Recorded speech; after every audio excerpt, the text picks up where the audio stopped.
Hello and welcome to Spirit Pig. Inspired by the mission 7 billion fulfilled people, I track down the greatest thought leaders on the planet and interview them about happiness and fulfillment. Today I'm speaking with Mastin Kipp. Mastin is the author of 2 best-selling books and is a world-renowned public speaker, recognised by the likes of Oprah Winfrey, Tony Robbins and Arianna Huffington as a thought leader in accelerated life transformations. He's the creator of functional life coaching, which differs from his peers and predecessors in that it focuses not just on rapid behavioural change, but on identifying and dissolving the root cause that is impeding optimal human progress and success. He's helped over 2 million people in over 100 countries around the world, and Mastin appears regularly on television and print and was featured on Oprah Winfrey's Emmy award-winning show Super Soul Sunday, which I'm a big fan of, as a leader of the next generation of spiritual thinkers. Mastin, thanks so much for being here. Oh my goodness. Very happy to be here. Not sure I can live up to all that, but I'll do my best. We can just end it now. Even in the face of people you can't stand, underneath awful values and behavior which you just cannot justify as anywhere near okay, underneath all of that, if you just dig, is almost certainly trauma. First of all, what does that mean? Could you maybe just explain what we mean by this? Yeah. So just a couple things before we get into it. So the reason why I talk about trauma is because it's the most important thing to talk about. And so, there's all these incredible people coming out teaching strategies of marketing and business and personal development and fitness and nutrition.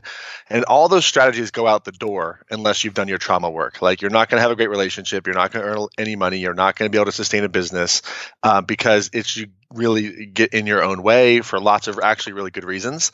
So it's important to say that for context. The other thing is that as I go through today and I explain what trauma is and acknowledge that everybody has it regardless of their behavior or values, it's not an endorsement of misogyny, racism, abuse, etc.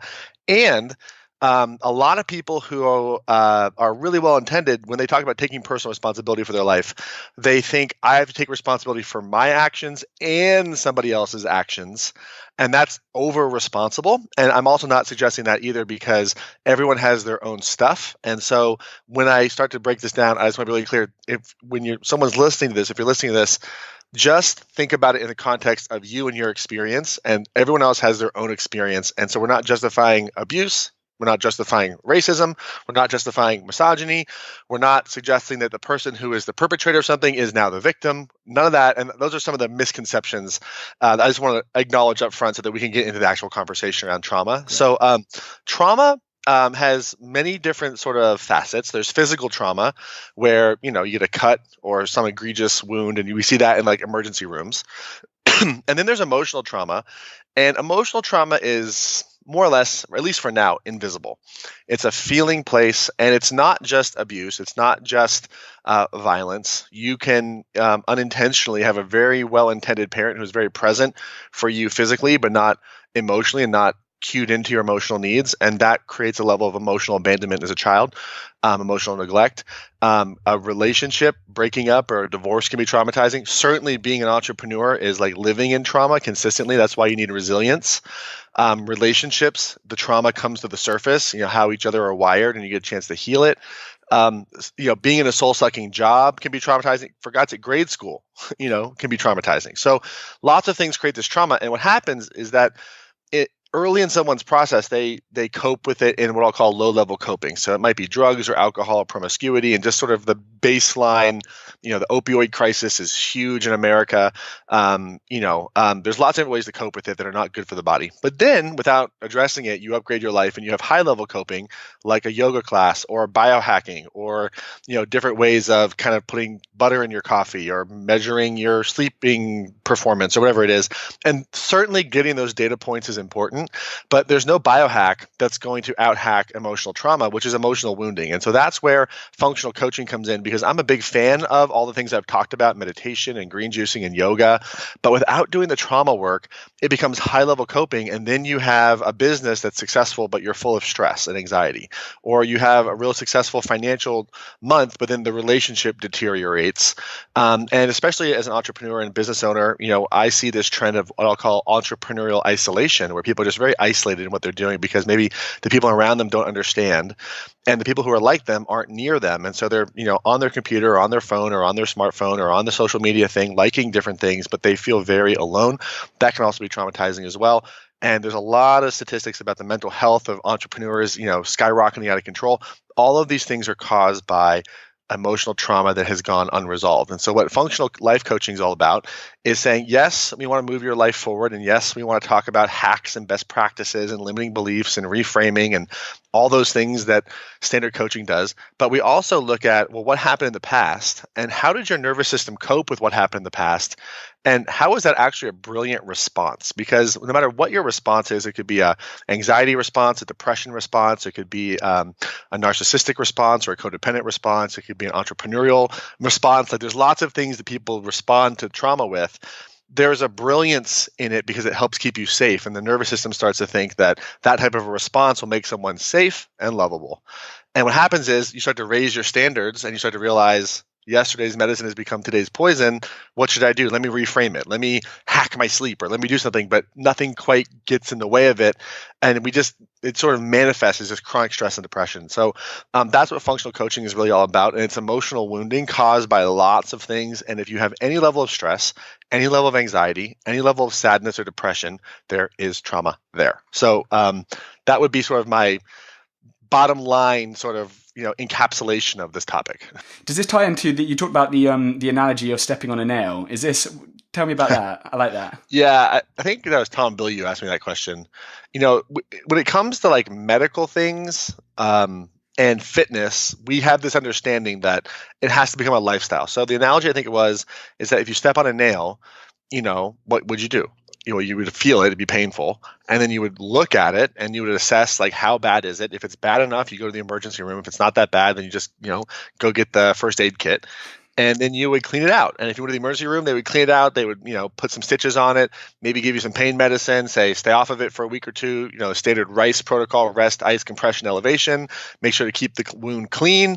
And then over a period of a few weeks or a month or so, you would be back on your feet and you do a little bit of rehab and then you go about your life. And 10 years later, you wouldn't be sitting there going, well, God damn it, that one time with my nail in my foot, you wouldn't be worried about it. You would just be moving on. Maybe you'd see a scar every once in a while, but that's not how we do things emotionally. What we do is we hit a nail like, no, I'm good. I'm not going to look at it. Don't talk about it. You can't acknowledge the negative. Voldemort will show up and only positive things. So I'm just going to, I am healthy. I am vibrant. I can walk with ease, even though there's pain. Right. And we ignore it.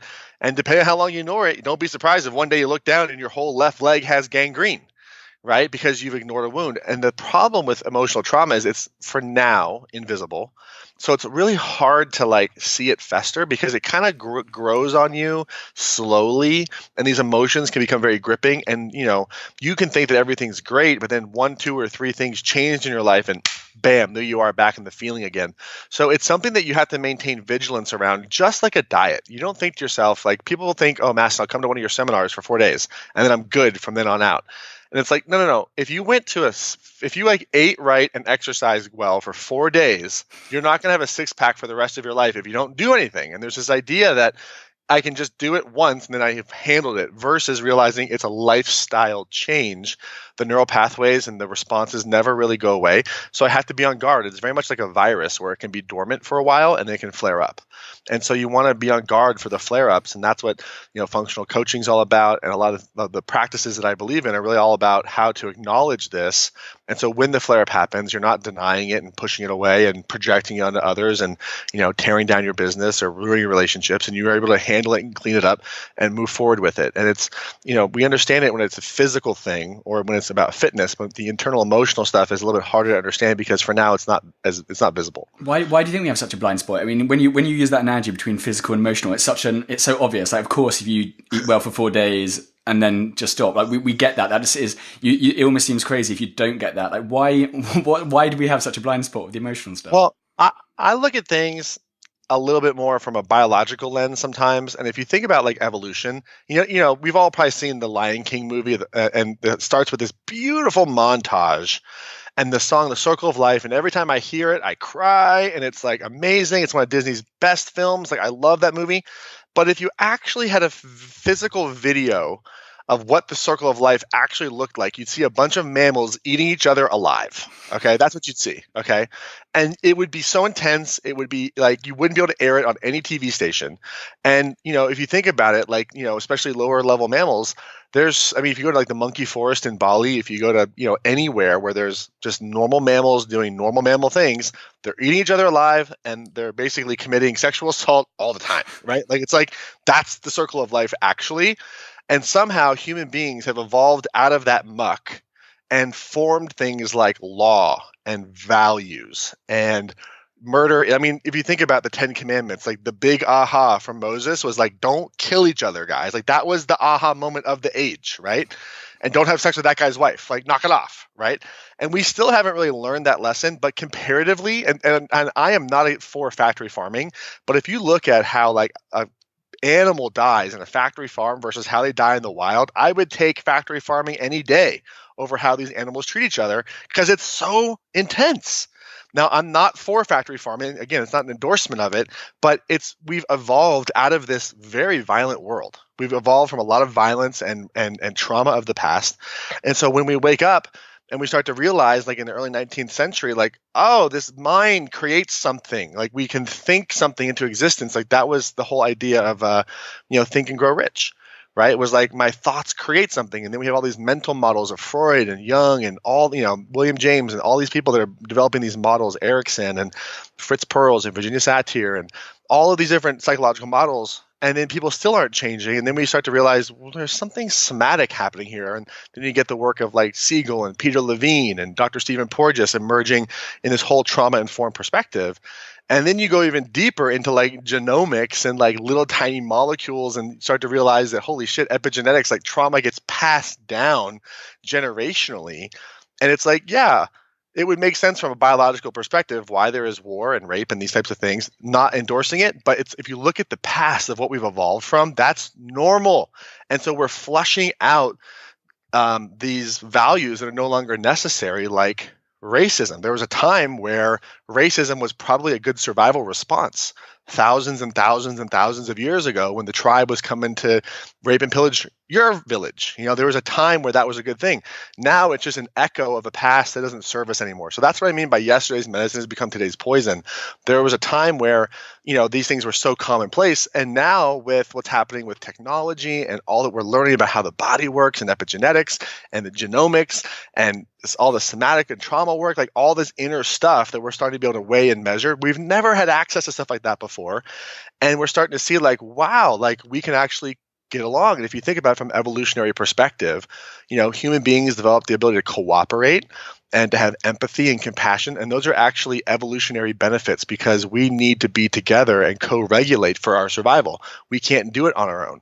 And so if you look at it purely from the lens of evolution, we've evolved from a very traumatic history and things are not awesome right now. I'm not saying things are awesome, but comparatively to how they were 10 or 20,000 years ago, it's a lot better. Even 100 years ago, women couldn't vote, Black people couldn't vote. Like there was a lot of things that weren't possible 100 years ago. And so there's been a rapid progress. If you think about it in the context of thousands and thousands of years, in the last 100 years, we've made rapid progress. We still have a long way to go, but it's still the trauma work. And I really feel like part of our evolution into whatever we're becoming next, interplanetary societies and stuff like that, self-initiated entrepreneurs and consultants and like owning our own destiny.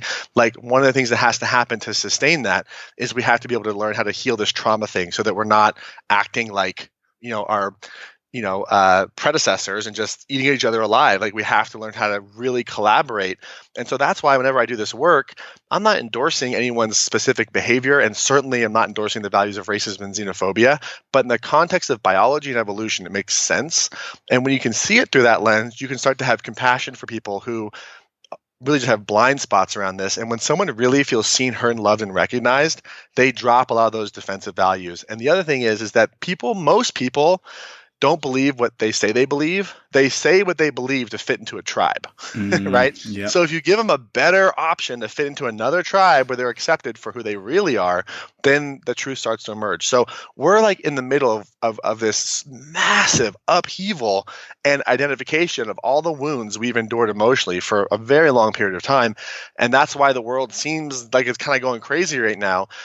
all these wounds have always been there, but because of the internet and technology, we're just more aware of it and more connected than ever before, more connected to the resources and more connected to the outcomes and more connected to what's possible, but also more connected to the wounding and the hurt. And so that's what's happening today. And you're seeing women speaking up in the Me Too movement. It's so necessary. It's so needed today. You're seeing the Time's Up movement evolve. You're seeing, Supreme Court nominees being stopped and paused and victims being listened to.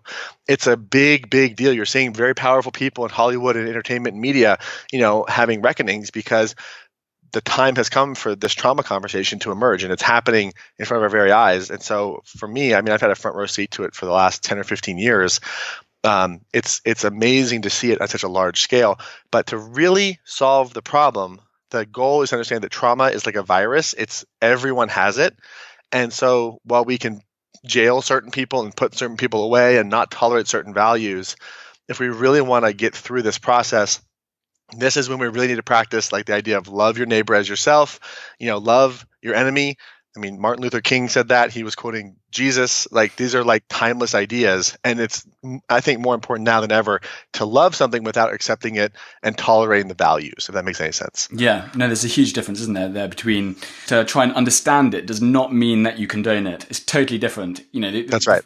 We had on, maybe 6 months ago, a guy called, I don't know if you come across Christian Picciolini, who used to be, he used to be second in command of the American neo-Nazis turned peace activists. He basically spent the first half of his life building neo-Nazi movement, and then spent the last 20 years, he has a foundation called Life After Hate, where he tries to take violent extremists and try and bring them back. And we were talking a lot about compassion and empathy, especially when you see stuff which you clearly do not agree with. It's disgusting. It makes you feel sick. But even more so then, just to listen and to be open, and you mentioned somebody to feel heard, listened to, loved.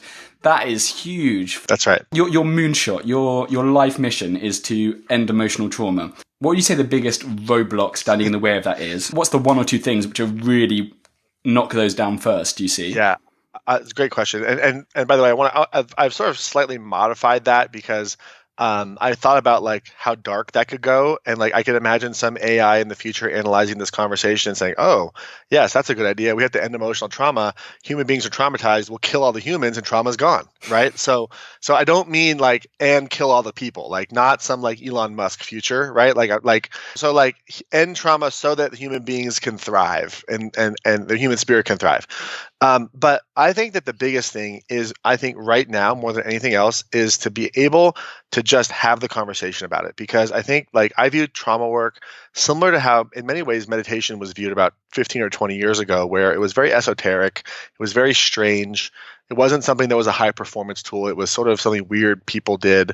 And now, if you're not meditating, then you're not a cool entrepreneur, like you're not doing the best self-care that because we know how powerful meditation is. So my goal is to normalize the conversation first and foremost about trauma. And if we can just get everyone educated and informed, like you have it, I have it, we all have it, that would be a huge first step. And to understand that doesn't justify what's been done to anybody. I'm not saying for example, Larry Nassar, who just did atrocious things to the women's gymnastics participants for years and years and years. Clearly he was passing on trauma, but that doesn't justify what he did. He should be in jail. 100% what he did was wrong. But to really have a conversation and about changing to make sure shit like that never happens again, you got to have conversations about the trauma, because if you're not talking about trauma, you're talking about the wrong stuff to solve the problem. So being able to normalize the conversation about trauma without there having to be a justification or excusing of the behavior, I think would be a huge first step, because the shame and the guilt and hiding in the shadows, I think all that would lessen and we'd be able to share it a lot better. Well said. That's huge. The physiology of shame is the physiology of trauma. So the neurotransmitters, the emotional states, the physiology, basically when you're living in shame, you're essentially re-traumatizing yourself over and over and over and over and over and over again. And when you can share it, what's most traumatizing isn't necessarily, it's very clear in the data, it's not what people go through that's traumatizing, it's how they go through it when it happens. And it's also how they hold it later. Do they hold it by themselves? Do they share it? Is it witnessed and seen and heard and felt and validated? or is it denied? And so I think that's a really, really big deal. And part of healing shame is witnessing it, but then not lingering in it. And that's the hard part. Okay, so that's key. So you like to witness it, to talk about it, but then rather than just going to therapy every week and keep on, let's dig it up again, to recognize it, to put it in the light, and then what, let it go. Yeah, because what happens is there's phases, right? So like when someone's traumatized and they hold it by themselves and they share it, there's this relief of like, oh my God, I'm not alone, right? And they get a lot of praise and a lot of connection from that experience. However, it's kind of like getting sober. Like once you get sober, that's a huge milestone, right? But at some point you go, and what else? I'm sober, now what, right? And that's when the purpose and the fulfillment and the growth and the contribution and all the gifts of sobriety start to come in. And the same thing is true when you're healing from trauma. I don't like to use the word victim because I think that word has been so overused. So I'm not going to use that word. But what I will say is when someone experiences trauma, they become a lot more passive in how they engage with the world, and they get more on the defense than they do being proactive. And so at some point, once your wound has been witnessed and validated, staying in that long term creates commiseration, which is definitely more healthy than holding it all by yourself. But commiserating only and reliving it only and blaming people only keeps you stuck in a certain level. At some point, you have to take a more proactive approach to how your life is going to move forward. And once it's witnessed and validated and heard and seen and felt, you say, and now I am in charge of how I respond moving forward. That's on me. So I'm going to be more proactive in my response and start to realize that no matter what somebody did to me, I was victimized back then, but that does not prevent me from being proactive in how I respond moving forward. But you can't just go straight into that. That's what happens is that people sort of just say, oh yeah, just reframe it and move forward. Like, no, like the wound has to be witnessed, but it then has to be sewn up and healed, because otherwise you're sort of harboring that and harping on it and bonding over the wound only. And one of my mentors, Carolyn Mace, has a term for that. She calls it woundology, where all you do is speak wound. It's their fault. They did this to me. Always this, never that. Like those types of wording and that puts you more in a passive stance or a passive passenger seat in your life versus realizing you're the driver and you can be far more proactive, and it's safe to be proactive, but it's a process to get there. So what's happening today is that a lot of people have been hurt and victimized are starting to wake up and speak the truth. And what I am excited about is to have every person who's speaking up and feeling victimized listened to and witnessed and heard and validated, and then get into now what we're going to do about it with your life. How will you be proactive in your response? How will you be proactive in your purpose? How can you let the cycle end with you?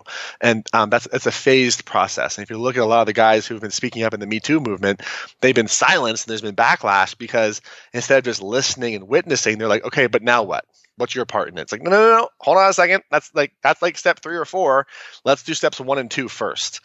And so right now, I think the witnessing and the listening is very, very important. But long term, to be happy and to be fulfilled, you've got to be a lot more proactive in how you respond to your emotions and to your history. You mentioned the word stop the cycle. Generation after generation after generation, passing down this hurt, which then, if you were abused, then you might abuse, and then they get abused, and then what? So as opposed to let's put that stamp on it, and so it's not generations more. That's right. Yeah. There are different types of trauma that have been studied and documented, and one of them is called generational trauma. And this is trauma that gets passed down generation to generation. And it's in the field of epigenetics. You can, if you just Google like generational trauma in quotes and then like study, or like generational trauma study epigenetics or generational trauma epigenetics, all these studies will come up and you can start to see how we literally pass down the resilience and the trauma from one person to the other. And so that's certainly something that's true. And then there's relational trauma, which happens in the family of origin stuff and then in relationship. And then there's shock trauma where like you went through something like 9/11 or something very intense. But then there's relational trauma in response to like shock trauma.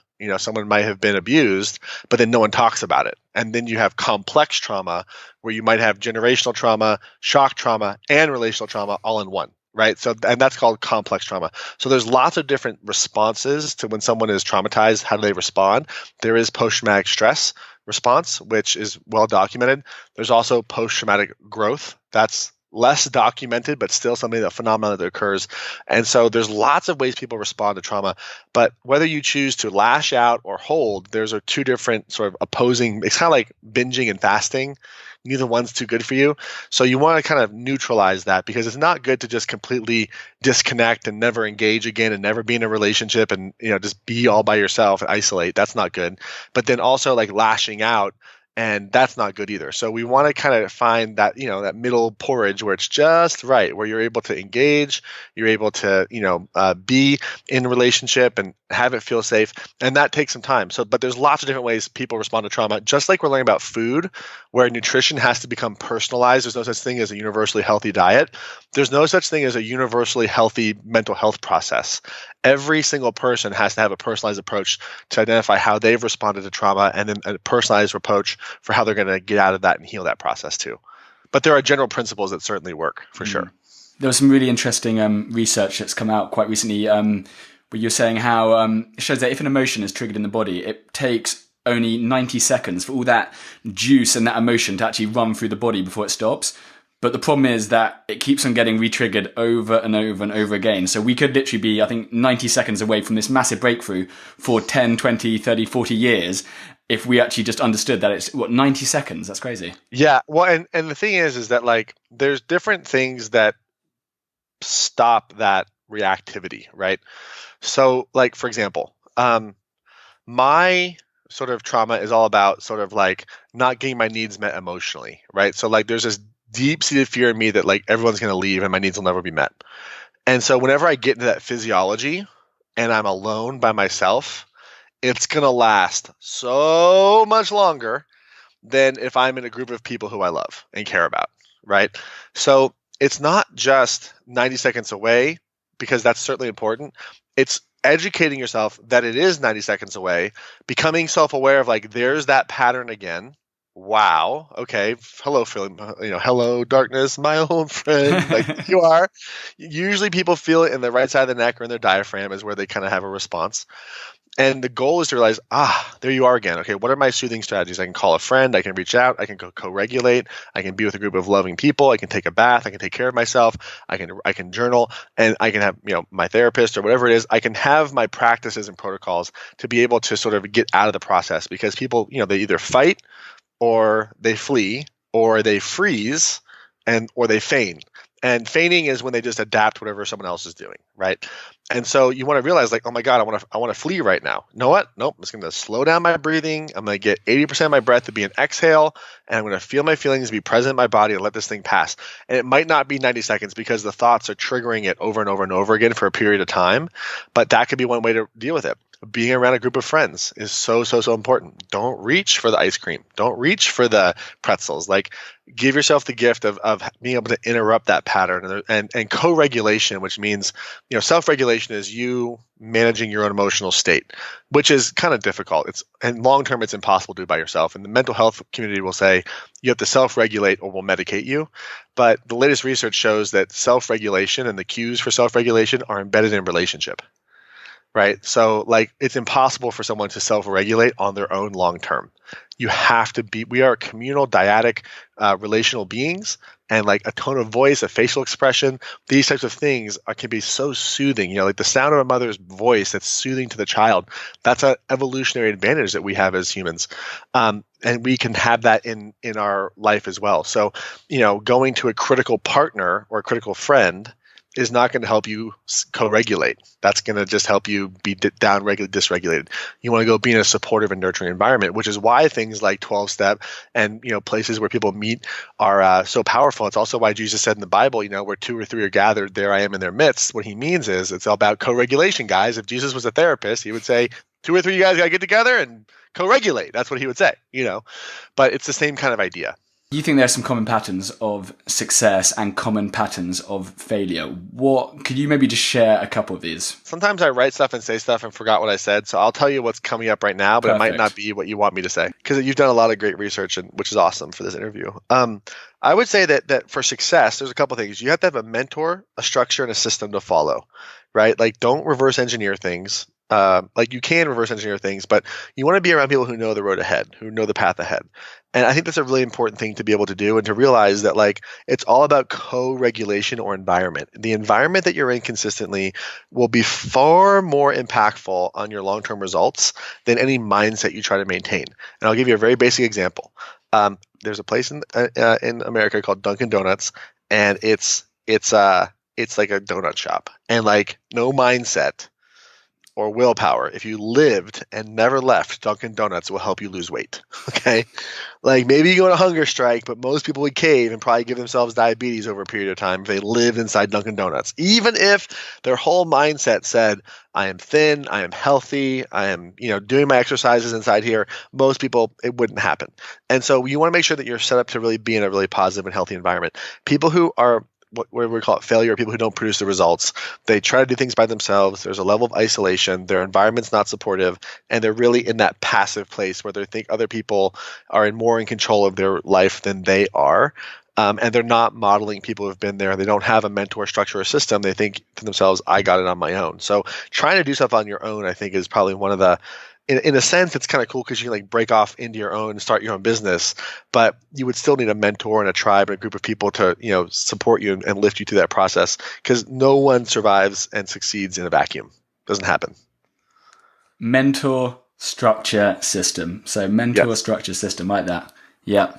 Mentor, and then the structure is the tribe. That's the crew. That's that you got around, and then the system is the proven way, which the mentor, either the books or the in-person mentor, can actually give you. This is the map. Follow step A, B, That's C. Right.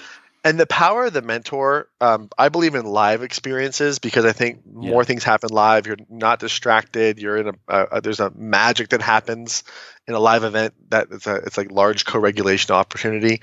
And I think that the other thing that's powerful about a mentor who's been there before is that you can take a step or try something and come and get feedback right away. Yeah. And that feedback processing mechanism, I think, is so powerful. Huge. And if you look at like Csikszentmihalyi and the book on flow, there's a whole bunch of things that make flow possible, and everyone's into flow hacking today.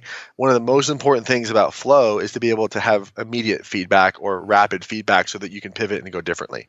And so it's a really, really important thing to have. And that's why I think a mentor is so vitally important. Why is a panic attack really a wake-up call?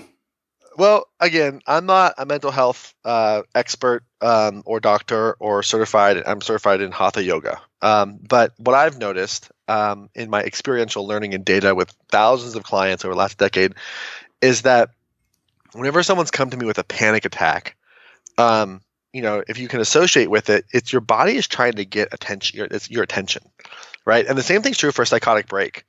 I've talked to a lot of emergency room nurses because I get IV vitamins a lot, like my live events and to sustain my health when I'm traveling. I always ask the people who are giving me the IVs, which is usually an emergency room nurse who has a second job doing the IV stuff. I always ask about psychotic breaks, and the feedback consistently from every single person I've talked through is that they've never met a stupid, quote, crazy person who's having a psychotic break. They're always very wise. And what happens is that in a psychotic break or in a panic attack, it's like this part of your body that's trying to suppress things is like, no, right? And the truth of who you are is trying to break free. And I'd say at least 80, 90% of the time, your anxiety is your intuition, because what you're feeling intuitively is something that is scary to do. So you're going to be anxious about it. So a lot of times when people ask me intuition versus anxiety, it's a lot of times the anxiety that you have is caused because you have this intuitive knowing that you're not following. And so if that's not followed and rejected for days, months, or years, then you're going to have a, quote, panic attack where the body's like, listen to me. And it's like, who names these things? Post-traumatic stress disorder, multiple personality or dissociative identity disorder, panic attack. Like, it's like the news. It's like you watch something on the news and what they do and how they talk about it's all stressful and shit. What if they just called it a body's wake-up call? What if they called it creative dissociation to cope with trauma response? It's like, that's how I view things. And so we've just language is so powerful, isn't it? The language we use, then it suddenly becomes a negative or positive based on the language we use for it. Well, and the thing is that don't get me started on the DSM-5, which is sort of the book that everybody uses to diagnose people. And I get that we have to diagnose people, but the word disorder is so wrong. It is not a disorder because it's actually an appropriate response to the underlying trauma. Now, it doesn't mean that it's adaptive. It's most of these disorders have become maladaptive, and people aren't getting a good result and not feeling good.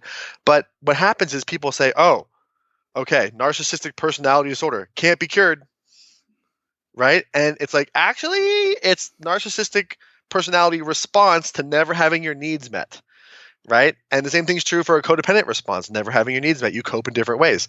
And so when one of my deep wishes is that the next version of the DSM either never comes out, or if it does, it's trauma informed, or a better diagnostic tool comes out that's trauma informed, because it's so vitally important that if someone's going to sit there at a Veterans Affairs office or as a psychiatrist or as a mental health professional and diagnose someone with a PTSD or any of that shit, that they have to know the origin trauma and the root trauma. Otherwise, it's medieval to sit there and say, give me this symptom cluster, take this medicine, which we don't really know is what's happening exactly when you take it, and then you just have to cope the rest of your life. Like, that is medieval torture.